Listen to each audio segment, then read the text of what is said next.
Welcome students, learn physics with a clear concept চ্যানেলের পক্ষ থেকে প্রথমেই সকলকে স্বাগত জানাই। আজকে আমরা আলোচনা করব অভিকর্ষজ ত্বরণের পরিবর্তন, variation of acceleration due to gravity. তাহলে কোথায় কোথায় অভিকর্ষজ ত্বরণের পরিবর্তন হয় সেটা আমরা দেখব, আলোচনা করব। ক্লাসটা শুরু করার আগে সকলকে বলবো চ্যানেলটিকে সাবস্ক্রাইব করতে, এবং যে ক্লাসটা করব এটা যদি ভালো লাগে তাহলে অবশ্যই একটি লাইক দেবে এবং বন্ধুদের সাথে শেয়ার করবে। এখন আমরা আমাদের ক্লাসে আসছি। আজকে আমরা পড়ব পৃথিবীর অভিকর্ষজ ত্বরণের পরিবর্তন, variation of acceleration due to gravity. প্রথমে বলি অভিকর্ষজ ত্বরণ কী। অভিকর্ষ বলের প্রভাবে অবাধে পতনশীল কোনো বস্তুতে যে ত্বরণের সৃষ্টি হয় তাকে অভিকর্ষজ ত্বরণ বলে। নিম্নলিখিত ক্ষেত্রগুলিতে পৃথিবীর বিভিন্ন স্থানে অভিকর্ষজ ত্বরণের পরিবর্তন হয়। আমরা দেখি কোন কোন ক্ষেত্রে পৃথিবীর অভিকর্ষজ ত্বরণের পরিবর্তন হয়। নাম্বার 1, ভূপৃষ্ঠ থেকে উচ্চতার পরিবর্তনের জন্য। তাহলে ভূপৃষ্ঠ থেকে বিভিন্ন উচ্চতায় অভিকর্ষজ ত্বরণের মান বিভিন্ন হবে। ভূপৃষ্ঠ থেকে গভীরতার পরিবর্তনের জন্যে, ভূপৃষ্ঠ থেকে যদি পৃথিবীর ভিতরে আমরা প্রবেশ করি তাহলে বিভিন্ন গভীরতাতেও অভিকর্ষজ ত্বরণের মান বিভিন্ন হবে। পৃথিবীর বিশেষ আকৃতির জন্যে, পৃথিবীর বিশেষ আকৃতি কেমন? উপগোলকাকার আকৃতির জন্যে। আমরা জানি পৃথিবী গোলকাকার নয়, এটি উপগোলকাকার আকৃতির। তাই পৃথিবীর এই বিশেষ আকৃতির জন্যই অভিকর্ষজ ত্বরণের পরিবর্তন হয়। মেরু অঞ্চলে এবং নিরক্ষীয় অঞ্চলে অভিকর্ষজ ত্বরণ আলাদা হয়। পৃথিবীর আহ্নিক গতির জন্য, পৃথিবীর আহ্নিক গতি অর্থাৎ পৃথিবী তার নিজ অক্ষের চারিদিকে যে ঘুরছে, যার ফলে দিন রাত্রি হচ্ছে, এটি পৃথিবীর আহ্নিক গতি। এই পৃথিবী নিজ অক্ষের চারিদিকে ঘোরার ফলেও অভিকর্ষজ ত্বরণ পরিবর্তিত হচ্ছে। এখন আমরা এগুলো আলোচনা করব একটি একটি করে। ভূপৃষ্ঠ থেকে উচ্চতার পরিবর্তনের জন্য, ভূপৃষ্ঠ থেকে গভীরতার পরিবর্তনের জন্য, পৃথিবীর বিশেষ আকৃতির জন্যে অর্থাৎ উপগোলকাকার আকৃতির জন্যে, আর পৃথিবীর আহ্নিক গতির জন্যে যে পৃথিবীর অভিকর্ষজ ত্বরণের ডিফারেন্স হচ্ছে, পার্থক্য হচ্ছে, সেটা আমরা একটি অন্য ক্লাসে আলোচনা করব। আজকে এই তিনটি আলোচনা করব: ভূপৃষ্ঠ থেকে উচ্চতার পরিবর্তনের জন্য, ভূপৃষ্ঠ থেকে গভীরতার পরিবর্তনের জন্য এবং পৃথিবীর বিশেষ আকৃতির জন্য, উপগোলকাকার আকৃতির জন্য। ভূপৃষ্ঠ থেকে উচ্চতার পরিবর্তনের জন্য অভিকর্ষজ ত্বরণের পরিবর্তন। তাহলে আমরা পৃথিবী পৃষ্ঠ থেকে যদি বিভিন্ন উচ্চতায় যাই, দেখব সেই বিভিন্ন উচ্চতায় পৃথিবীর অভিকর্ষজ ত্বরণের মান বিভিন্ন হচ্ছে। তাহলে আমরা দেখি কিভাবে বিভিন্ন হচ্ছে যদি পৃথিবী পৃষ্ঠ থেকে উপরে উঠতে থাকি। পৃথিবীকে আমরা একটি আর ব্যাসার্ধের গোলক হিসাবে কল্পনা করতে পারি। এখানে দেখিয়েছি পৃথিবী, এটি ব্যাসার্ধ হচ্ছে আর, তাহলে আমরা পৃথিবীকে আর ব্যাসার্ধের একটি গোলক হিসাবে কল্পনা করতে পারি। মনে করি পৃথিবী পৃষ্ঠ থেকে এইচ উচ্চতায় একটি পি বিন্দু নিয়েছি। এই পি বিন্দুতে অভিকর্ষজ ত্বরণের মান নির্ণয় করতে হবে। মনে করি সেই অভিকর্ষজ ত্বরণটি যদি জি ড্যাশড হয় এবং তার সঙ্গে আমরা ধরে নিয়েছি পৃথিবী পৃষ্ঠে অভিকর্ষজ ত্বরণের মান হচ্ছে জি। তাহলে পৃথিবী পৃষ্ঠে যদি অভিকর্ষজ ত্বরণের মান জি হয়, পৃথিবী পৃষ্ঠ থেকে এইচ উচ্চতায় পি বিন্দুতে অভিকর্ষজ ত্বরণ জি ড্যাশের মান কত হবে সেটা আমরা বের করব। এক্ষেত্রে পৃথিবীর কেন্দ্র থেকে ওই বিন্দুর উচ্চতা আর প্লাস এইচ, পৃথিবীর ব্যাসার্ধ আর, পৃথিবী পৃষ্ঠ থেকে এইচ উচ্চতায় একটি বিন্দু নেওয়া হয়েছে পি। তাহলে পৃথিবীর কেন্দ্র থেকে ওই বিন্দুর দূরত্ব হবে আর প্লাস এইচ। পৃথিবী পৃষ্ঠের ওপর অভিকর্ষজ ত্বরণের মান জি, আগেই বলেছি। তাহলে পৃথিবী পৃষ্ঠ থেকে এইচ উচ্চতায় পি বিন্দুতে অভিকর্ষজ ত্বরণের মান ধরে নিচ্ছি এটা হচ্ছে জি ড্যাশ, এটির মান আমরা নির্ণয় করব। তাহলে আমরা লিখতে পারি G dash by G is equal to R square by R plus H square. আমরা জানি কোনো স্থানের অভিকর্ষজ ত্বরণের মান পৃথিবীর কেন্দ্র থেকে ওই বিন্দুটির দূরত্বের বর্গের ব্যস্তানুপাতিক। তাহলে G dash is equal to 1 by R plus H square. আর অপরপক্ষে জি, পৃথিবী পৃষ্ঠের ওপর যে অভিকর্ষজ ত্বরণ জি, সেটি পৃথিবীর কেন্দ্র থেকে ওই বিন্দুর দূরত্ব অর্থাৎ আর এর বর্গের ব্যস্তানুপাতিক। তাহলে এটা হয়ে গেল G dash by G is equal to R square by R plus H square. G এর জন্য আর এটা উপরে উঠে এসছে, আর জি ড্যাশটির জন্য আর প্লাস এইচ স্কোয়ার এটি নিচে নেমে এসছে, যেহেতু এটি কোনো স্থানের অভিকর্ষজ ত্বরণ পৃথিবীর কেন্দ্র থেকে ওই বিন্দুর দূরত্বের বর্গের ব্যস্তানুপাতিক। তাই হয়ে গেল G dash by G is equal to R square by R plus H square. এই আর স্কোয়ারটাকে আমরা নিচে নামিয়েছি, এখানে দেখা যাচ্ছে আর স্কোয়ারটাকে আর হিসাবে নিচে নামিয়েছি এবং স্কোয়ার অর্থাৎ এই ব্র্যাকেটের মধ্যে এটাকে নিয়ে নিয়েছি। তাহলে এটা দাঁড়ালো G by G dash is equal to 1 by R plus H by R এর স্কোয়ার। তাহলে দাঁড়ালো G dash by G is equal to 1 by R is equal to 1 H by R 1 plus H by R এর square is equal to 1 plus H by R inverse 2, অর্থাৎ 2টা উপরে উঠে এলো -2 হয়ে। তাহলে এটা দাঁড়ালো 1 plus H by R inverse 2 is equal to 1 minus 2 H by R. এটি একটি দ্বিপদ বিস্তার। তাহলে 1 plus H by R inverse 2 is equal to 1 minus 2 H by R. এক্ষেত্রে যেহেতু এইচটি আর এর তুলনায় অত্যন্ত ক্ষুদ্র, তাহলে আমরা দ্বিপদ বিস্তারের অন্য পদগুলোকে উপেক্ষা করতে পারি। তাহলে 1 plus H by R inverse 2 is equal to 1 minus 2 H by R. তাহলে কি দাঁড়ালো G dash is equal to জিটা এর সাথে গুণ হয়ে যাবে, G dash is equal to G into 1 minus 2 H by R. অর্থাৎ এখান থেকে পেয়ে যেতে পারি G minus G dash is equal to 2 H G by R. G minus G dash is equal to 2 H G by R. অর্থাৎ এখানে পৃথিবী পৃষ্ঠ থেকে এই উচ্চতায় অভিকর্ষজ ত্বরণের হ্রাস পৃথিবী পৃষ্ঠের তুলনায় অভিকর্ষজ ত্বরণের হ্রাস G minus G dash is equal to 2 H G by R. ভূপৃষ্ঠ থেকে গভীরতার পরিবর্তনের জন্য অভিকর্ষজ ত্বরণের পরিবর্তন। তাহলে ভূপৃষ্ঠ থেকে আমরা যদি পৃথিবীর অভ্যন্তরে প্রবেশ করি, অর্থাৎ যদি ভূপৃষ্ঠ থেকে গভীরতার পরিবর্তন করি, তাহলে অভিকর্ষজ ত্বরণের মান কিভাবে পরিবর্তিত হবে সেটা আমরা দেখে নিই। আমরা এখানে দেখছি পৃথিবী আর ব্যাসার্ধের একটি গোলক। পৃথিবীকে আমরা আর ব্যাসার্ধের একটি গোলক হিসাবে ধরে নিয়েছি। মনে করি পৃথিবী পৃষ্ঠ থেকে এইচ গভীরতায় একটি বিন্দু পি নেওয়া হয়েছে। পৃথিবী পৃষ্ঠ থেকে এইচ গভীরতায় একটি বিন্দু পি নেওয়া হয়েছে। তাহলে পৃথিবীর কেন্দ্র থেকে ওই পি বিন্দুর যে দূরত্ব সেটি হবে আর মাইনাস এইচ, কারণ পৃথিবীর ব্যাসার্ধ হচ্ছে আর এবং আমরা পৃথিবীর এইচ গভীরতায় এসেছি পি বিন্দুতে, তাহলে ওপি ইজ ইকুয়াল টু হবে আর মাইনাস এইচ। এখানে যদি আমরা একটি আর মাইনাস এইচ ব্যাসার্ধের গোলক কল্পনা করি,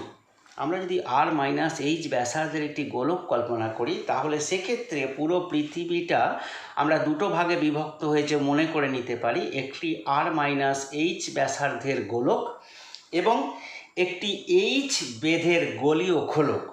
তাহলে দুটো ভাগে বিভক্ত হলো আর মাইনাস এইচ ব্যাসের একটি গোলক এবং এইচ বেধের একটি গোলীয় খোলক। এখানে পি বিন্দুটি গোলকটির ঠিক বাইরে অবস্থান করছে, কিন্তু এই এইচ ব্যাসার্ধের যে গোলীয় খোলক তার ভিতরে অবস্থান করছে। আমরা প্রমাণ করতে পারি এখানে পি বিন্দুতে এই গোলকটার জন্যেই এই বস্তুটি অভিকর্ষ বল অনুভব করবে। পি বিন্দুতে যদি কোনো একটা বস্তুকে রাখি, তাহলে এই গোলকটার জন্য আর মাইনাস এইচ ব্যাসার্ধের গোলকটার জন্যেই এই বস্তুটা একটা অভিকর্ষ বল অনুভব করবে, কিন্তু এইচ বেধের এই গোলীয় খোলকটার জন্যে এটি কোনো রকম অভিকর্ষ বল অনুভব করবে না। তাহলে আমরা যেটা হিসাব করব শুধু আর মাইনাস এইচ ব্যাসার্ধের যে গোলক, এই গোলকের ক্ষেত্রেই আমরা আলোচনা করব। এখানে আমরা ধরে নেব এইটা আর মাইনাস এইচ ব্যাসার্ধের একটি গোলক, এই গোলকটির আয়তন বের করব, এই গোলকটির ভর বের করব। তাহলে এই গোলকটির ভর যা পাবো, এর থেকে আর মাইনাস এইচ দূরত্বে পি বিন্দুতে যদি একটা এম ভরের বস্তু রাখি, তাহলে সেক্ষেত্রে আমরা দেখব এই দুটির মধ্যে অভিকর্ষ বল কত হবে। ধরি পৃথিবীর ভর এম, টোটাল পৃথিবীর ভর এম এবং ঘনত্ব রো, এই ঘনত্বটাকে আমরা বলছি গড় ঘনত্ব। কেন গড় ঘনত্ব? না পৃথিবীর ঘনত্ব সর্বত্র সমান নয়, পৃথিবীর উপরিভাগের ঘনত্ব কম, কিন্তু পৃথিবীর কেন্দ্রের দিকে ঘনত্ব বেশি, সেই জন্যে আমরা ঘনত্বটিকে গড় ঘনত্ব হিসাবে বলছি। পৃথিবীর গড় ঘনত্ব, পৃথিবীর ভর এম এবং পৃথিবীর গড় ঘনত্ব রো। আমরা জানি রো সমান এম বাই ভি, ঘনত্ব সমান ভর বাই আয়তন। তাহলে আমরা যদি পৃথিবীর ভরকে ক্যাপিটাল এম বলি, তাহলে পৃথিবীর ভরকে আমরা ক্যাপিটাল এম বলেছি। V, what is V? V হচ্ছে আয়তন। এটা আয়তন কত হচ্ছে? আর ব্যাসার্ধের পৃথিবী, তাহলে 4/3πr³ is equal two 3m/4πr³। এটা হলো পৃথিবীর গড় ঘনত্ব। পৃথিবীর গড় ঘনত্ব পেলাম 3m/4πr³। এবার এই গোলকটির আয়তন নির্ণয় করব। আর মাইনাস এইচ ব্যাসার্ধের গোলকটির আয়তন কত হবে? 4/3πr-h³ 4/3πr³ ফর্মুলা দিয়ে 4/3πr-h³ এবং ভর কত হবে? আয়তনকে আমরা যদি ঘনত্ব দিয়ে গুণ করি তাহলেই ভর পাবো। এটা হলো আয়তন 4/3πr-h³ ইন্টু পৃথিবীর গড় ঘনত্ব রো দিয়ে যদি গুণ করি তাহলে এই অভ্যন্তরীণ যে গোলকটা r-h ব্যাসার্ধের অভ্যন্তরীণ গোলকটার ভর আমরা পেয়ে যাব। তাহলে এটার ভর আমরা পেয়ে গেলাম 4/3πr-h³ ইন্টু রো। এখানে আমরা রো এর মানটা বসিয়ে দেবো। গড় ঘনত্ব 3m/4πr³, এখানে সেটাই বসিয়েছি 4/3πr-h³ ইন্টু রো এর জায়গায় বসিয়ে দিয়েছি 3m/4πr³। তাহলে এখানে 4/3গুলো কেটে গেছে, পাই কেটে গেছে, থেকে গেছে m r-h³ নিচে r³। তাহলে এটা হলো এই অভ্যন্তরীণ গোলকটার ভর। তাহলে এই অভ্যন্তরীণ গোলকটার ঠিক পৃষ্ঠের উপর পি বিন্দুতে যদি আমি একটা এম ভরের বস্তু রাখি তাহলে সেই এম ভরের বস্তুর উপর অভিকর্ষ বল হবে কত? এম ভরের বস্তুর উপর আকর্ষণ বল এফ হবে জি ইন্টু m/r²। এখানে G into M, what is M? এখানে এম এর জায়গায় আমরা বসেছি m ইন্টু r-h/r³, আর r-h² যেহেতু r-h দূরে অবস্থান করছে, তাহলে এম ভরের বস্তুর উপর আকর্ষণ বল এটা হয়ে গেল GMM r-h/3 r-h² r³। তাহলে r-h² আর r-h³ তাহলে উপরে শুধু r-h হয়ে যাবে। তাহলে এটা হয়ে যায় r-h GMM থেকে গেল আর নিচে থেকে গেল r³। তাহলে এম ভরের বস্তুর উপর আকর্ষণ বল হলো GM ক্যাপিটাল M r-h/r³। এখানে যদি এই বস্তুটার প্রযুক্ত বল F হয় আর বস্তুটার ভর যদি m হয় তাহলে এটির ত্বরণ কত হবে? F is equal two m g dash. F is equal two m এই সমীকরণ থেকে g dash is equal two P বিন্দুতে অভিকর্ষ ত্বরণ। পি বিন্দুতে যদি অভিকর্ষ ত্বরণ g ড্যাশ হয় তাহলে এই m ভরের বস্তুটার উপর বল প্রযুক্ত বল হবে F is equal two m g dash. এখানে আমরা করব অতএব g dash is equal two f/m, g dash is equal two f/m।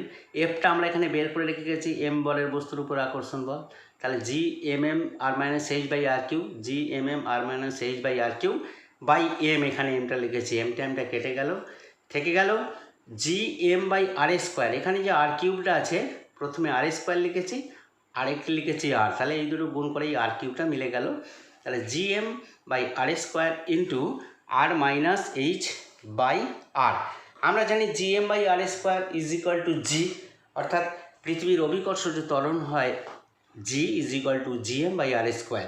সেই জন্য আমরা এটাকে g বসিয়ে দিয়েছি into r-h/r is equal two g into r/r is equal to 1 minus h/r। তাহলে ফাইনালি কী দাঁড়ালো? g dash is equal two g into 1 minus h/r। তাহলে এখান থেকে পেয়ে গেলাম g minus g dash is equal two h/r। এখানে আমরা দেখলাম পৃথিবী পৃষ্ঠের ওপর অভিকর্ষ ত্বরণটা বড় আর পৃথিবীর অভ্যন্তর অভিকর্ষ ত্বরণের মান কম। তার মানে পৃথিবীর যদি ভিতরে আমরা প্রবেশ করতে থাকি ধীরে ধীরে অভিকর্ষ ত্বরণের মান কমতে থাকবে। আগেরটাও দেখেছিলাম পৃথিবী পৃষ্ঠ থেকে যত আমরা উপরের দিকে উঠতে থাকবো সেই ক্ষেত্রেও পৃথিবীর অভিকর্ষ ত্বরণের মান কমতে থাকবে। তাহলে ভূপৃষ্ঠ থেকে h উচ্চতায় আমরা g ড্যাশের মান পেয়েছিলাম g dash is equal two g into 1 minus 2h/r, আর পৃথিবী পৃষ্ঠ থেকে এইচ গভীরতায় আমরা জি এর মান, জি ড্যাশের মান পেলাম, G dash is equal to G into 1 minus H by R.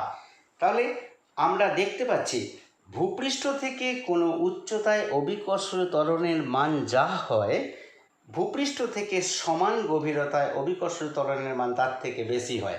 অর্থাৎ ভূপৃষ্ঠ থেকে যদি আমরা উপরের দিকে উঠতে থাকি সেক্ষেত্রে অভিকর্ষজ ত্বরণের মানটি বেশি কমতে থাকে, এবং যদি ভূপৃষ্ঠ থেকে আমরা পৃথিবীর অভ্যন্তরে প্রবেশ করি গভীরতার সঙ্গে এখানে অভিকর্ষজ ত্বরণের মানটা কমতে থাকে। অর্থাৎ একই উচ্চতায় উঠলে পৃথিবীর অভিকর্ষজ ত্বরণের মান যতটা কমে, আর একই গভীরতায় নামলে সেই পৃথিবীর অভিকর্ষজ ত্বরণের মান তার থেকে কমে। অর্থাৎ আমরা বলতে পারি ভূপৃষ্ঠ থেকে কোনো উচ্চতায় অভিকর্ষজ ত্বরণের মান যা হয়, ভূপৃষ্ঠ থেকে সমান গভীরতায় অভিকর্ষজ ত্বরণের মান তার থেকেও বেশি হয়। পৃথিবীর কেন্দ্র থেকে দূরত্ব এবং অভিকর্ষজ ত্বরণের লেখচিত্র, graphical representation of distance from the centre of earth and acceleration due to gravity. আমরা এখন দেখব পৃথিবীর কেন্দ্র থেকে দূরত্ব এবং অভিকর্ষজ ত্বরণের মধ্যে লেখচিত্রটি কেমন হবে। আমরা এক্স অক্ষ বরাবর পৃথিবীর কেন্দ্র থেকে দূরত্বকে দেখিয়েছি, ওয়াই অক্ষ বরাবর পৃথিবীর অভিকর্ষজ ত্বরণ জিকে দেখিয়েছি। তাহলে এখানে যখন আমরা পৃথিবীর কেন্দ্রে অবস্থান করছি তখন অভিকর্ষজ ত্বরণের মান 0। তার মানে আমরা যে লেখচিত্রটা পাচ্ছি সেটা মূল বিন্দু থেকে শুরু হচ্ছে। তাহলে মূল বিন্দু থেকে শুরু হচ্ছে, এবার পৃথিবীর কেন্দ্র থেকে যত আমরা বাইরের দিকে আসছি, অর্থাৎ পৃথিবীর কেন্দ্র থেকে দূরত্ব যত বাড়ছে অভিকর্ষজ ত্বরণও তত বাড়ছে, অভিকর্ষজ ত্বরণ তত বাড়ছে। যখন আমরা আর দূরত্বে চলে এসেছি, অর্থাৎ পৃথিবীর পৃষ্ঠের ওপর চলে এসেছি, তখন দেখতে পাচ্ছি এখানে অভিকর্ষজ ত্বরণের মান সর্বোচ্চ। পৃথিবীর কেন্দ্রে অভিকর্ষজ ত্বরণের মান 0, আর পৃথিবীর পৃষ্ঠে অভিকর্ষজ ত্বরণের মান সর্বোচ্চ। এবার যদি আমরা পৃথিবীর কেন্দ্র থেকে উপরের দিকে উঠতে থাকি, অর্থাৎ পৃথিবীর কেন্দ্র থেকে দূরত্ব যদি বাড়াতে থাকি, তখন কি হবে, পৃথিবী পৃষ্ঠে জি এর মান হলো সর্বোচ্চ। এবার যদি আরও উপরে উঠতে থাকি, এবার জি এর মান দ্রুত কমতে থাকে, যেটা পি কিউ এই বক্ররেখার দ্বারাই আমরা দেখিয়েছি। তাহলে এদিকটা হলো পৃথিবীর অভ্যন্তর, আর এটা হচ্ছে পৃথিবীর বাইরে। পৃথিবীর অভ্যন্তরে কি হয়, কেন্দ্র থেকে পৃথিবী পৃষ্ঠ পর্যন্ত এলে জি এর মান বাড়তে থাকে, আর যদি পৃথিবী পৃষ্ঠ থেকে উপরের দিকে যেতে থাকি তাহলে যে অভিকর্ষজ ত্বরণ জি এর মান দ্রুত কমতে থাকে। নাম্বার 3, পৃথিবী উপগোলকাকার আকৃতির জন্যেও জি এর মান বিভিন্ন জায়গায় বিভিন্ন হয়। পৃথিবী সম্পূর্ণ গোলকাকার নয়, পৃথিবী উপগোলকাকার। এখানে আমরা দেখিয়েছি পৃথিবীর যে গঠন, এটি উপগোলকাকার গঠন। এদিকটা নর্থ সাউথ, অর্থাৎ উত্তর দক্ষিণে এই পৃথিবী একটু চাপা, এবং যেটা পূর্ব পশ্চিম অর্থাৎ নিরক্ষীয় অঞ্চলটি একটু স্ফীত। তাহলে আমরা ও থেকে যদি মেরু অঞ্চলে যাই যে দূরত্ব পাবো, ও থেকে নিরক্ষীয় অঞ্চলে গেলে তার দূরত্বটা বেশি হবে। তাহলে এখানে আমরা ও থেকে নিরক্ষীয় অঞ্চলের দূরত্ব ক্যাপিটাল আর দেখিয়েছি, ও থেকে মেরু অঞ্চলের দূরত্ব স্মল আর দেখিয়েছি। তাহলে আমরা বলতে পারি এই ক্যাপিটাল আরটা বড় এবং স্মল আরটা ছোট। এবার আমরা জানি কোনো স্থানের অভিকর্ষজ ত্বরণের মান পৃথিবীর কেন্দ্র থেকে ওই বিন্দুর দূরত্বের বর্গের ব্যস্তানুপাতিক। তাহলে এটা যেহেতু বড়, তাহলে এখানে জি এর মান হবে ছোট। এখানে লিখেছি জি এর মান এখানে কম হবে, অর্থাৎ নিরক্ষীয় অঞ্চলে জি এর মান কম হবে। অপরপক্ষে যদি আমরা মেরু অঞ্চলে যাই, সেখানে ও বিন্দু অর্থাৎ পৃথিবীর কেন্দ্র থেকে ওই বিন্দুর দূরত্ব কম হবে, যেহেতু ওই স্থানের অভিকর্ষজ ত্বরণ পৃথিবীর কেন্দ্র থেকে ওই বিন্দুর দূরত্বের বর্গের ব্যস্তানুপাতিক। তাই এখানে কি হবে, এখানে যে অভিকর্ষজ ত্বরণটা হবে তার মান বেশি হবে। তাহলে আমরা দেখলাম পৃথিবী উপগোলকাকার আকৃতির জন্য নিরক্ষীয় অঞ্চলে জি এর মান কমে যায় এবং মেরু অঞ্চলে জি এর মান বেশি থাকে। আমরা বলতে পারি মেরু অঞ্চলের তুলনায় নিরক্ষীয় অঞ্চলে জি এর মান কম। আজকে এই পর্যন্তই। আমার ক্লাসটা শোনার জন্য সকলকে ধন্যবাদ। অবশেষে আরও একবার সকলকে ধন্যবাদ জানিয়ে আজকের ক্লাসটা আমি শেষ করছি।